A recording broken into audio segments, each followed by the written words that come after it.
everybody. In this one, I'm just going to do a quick review of the GEPRC T-Cube 1804. So this is a little 2S. It's spinning 45mm props, and it does have mounting pattern for the 04 Lite. This is like my absolute favorite quad right now. Low-key flies like a 5-inch, super quiet, heavily adjustable camera angle, so you can really rip this thing freestyle if you want, or you can lower it and just cruise around, sort of explore. So I'm going to get into some flight footage and show you how this thing can fly as an average pilot who doesn't have much experience on 2S. And then we'll take a closer look on the bench, because this is actually a conversion that I made out of my NewBeeDrone Acrobee75 O4 Pusher. It's a long name.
Alright you guys, so real quick, after watching this footage back, I've since tuned this quad a little bit. You can see, or I don't know if you can see, but there's like a lot of prop wash on some deep dives and just a little bit of like frame resonance, it seems like.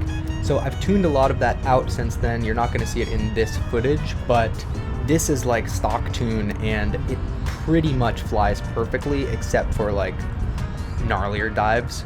Alright you guys, so let's hit the bench and check this thing out, because it's kind of interesting how I put this thing together, at least I think. So this is got guts from the NewBeeDrone Acrobee75 O4 Pusher.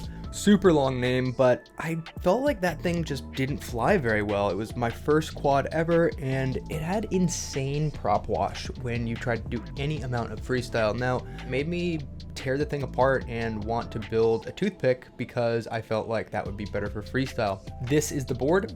It had motor plugs built in, and these are the NewBeeDrone FLOW 0804 motors, and they seem really efficient. Like I'm getting like 5 minutes of cruising easy on a 450. This is a super easy build, and this 04 Lite housing is just a little 3D print from, I believe, Noozle 3D. This is it right here. It comes with this canopy. I'm obviously not using the canopy, I'm just using this housing. You can easily 3D print this, and this isn't the only thing that will fit. This one is just snug enough where if you crash, you're not gonna adjust the angle. All right, you guys, so now let's check out some 16:9 4K 60 footage. So I was at the RC field flying around these gates that you can see, and I noticed someone flying a big ass plane over by the runway section. So at my last pack, I walked over to him and asked if he wanted me to do a little follow flight and I could give him the footage for free, and he was stoked. So this is my second time chasing a plane. It's pretty difficult because they go really fast, really high, and it's hard to keep up. So this is just a little test. You can kind of see maybe a little bit more of the jello and frame resonance here. This guy's doing some crazy stall. But yeah, I'll just let this play. This was super fun. Guy was super stoked and super chill pilot. Nice to meet him. Overall, guys, this thing flies amazing. Cannot recommend it enough. It genuinely feels like it's entering the class of how a 5-inch flies. I'm not going to say it flies like a 5-inch because it doesn't have that fling, but it has a lot more fling than a 1S. If that makes sense. But yeah, if you guys have any questions about this quad, just drop them in the comments. I will answer every single one.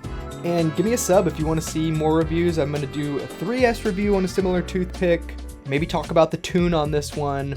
And I got some Meteor 75 Pro Jello Fix videos coming as well.